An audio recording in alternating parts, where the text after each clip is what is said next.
Hello সবাইকে, আমি সঙ্গীতা। আর আজকে আমি চলে এসেছি একটা বিয়েবাড়ির ব্লগ ভিডিও নিয়ে। বিয়েবাড়ি যাওয়ার জন্য কিন্তু আমি একদম সেজেগুজে রেডি। জানাবেন কিন্তু কেমন লাগছে আমাকে। আর এখানেই আমার মাও রেডি হয়ে গেছে, আমার সাথে আমার মাও যাচ্ছে। এই দেখুন, আমাদের টোটোও চলে এসেছে যাওয়ার জন্য। আর আমরা টোটোতে করে বিয়েবাড়ি চলেও এসেছি।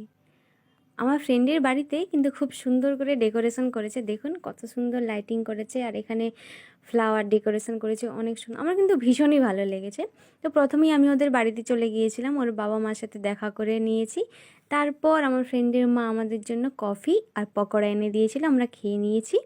আর এখানে বিয়ের মণ্ডপটা আপনাদেরকে দেখালাম, খুবই সুন্দর করে সাজিয়েছে। আর আমার মা এখানে বলছে যে চল ফুচকা খাই।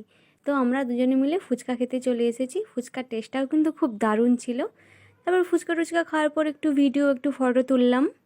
আমরা যে এতক্ষণ গিয়েছি, আমার ফ্রেন্ডকে মেকআপ আর্টিস্ট সাজাচ্ছিল বলে তাই দেখা করতে পারিনি। তারপর সাজানোর পর দেখালাম। আমার ফ্রেন্ডকে কেমন লাগছে জানাবেন কিন্তু সবাই। খুবই কিন্তু সুন্দর লাগছিল ওকে ওই দিন। আর এই যে দেখুন, আমাদের হিরো চলে এসেছে বিয়ে করার জন্য। তো বরমশাই এসেই এখানে বড় আসনে বসে গিয়েছে, আর আমরা নিচে চলে গিয়েছিলাম।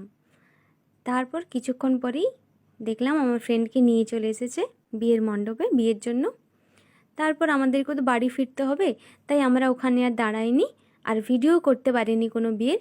তাই আমরা খাওয়ার জায়গাতেই চলে গেছিলাম। তো দেখুন, প্রথমে স্যালাড দিয়ে দিয়েছে, তারপর বেগুনি ভাজা, ফ্রায়েড রাইস, অনেক কিছুই ছিল।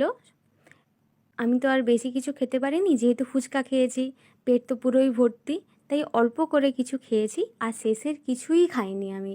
শুধু আইসক্রিমটুকু হাতে নিয়েই আমি বাড়ি চলে এসেছি। খাবারগুলোও কিন্তু খুব ভালো ছিল।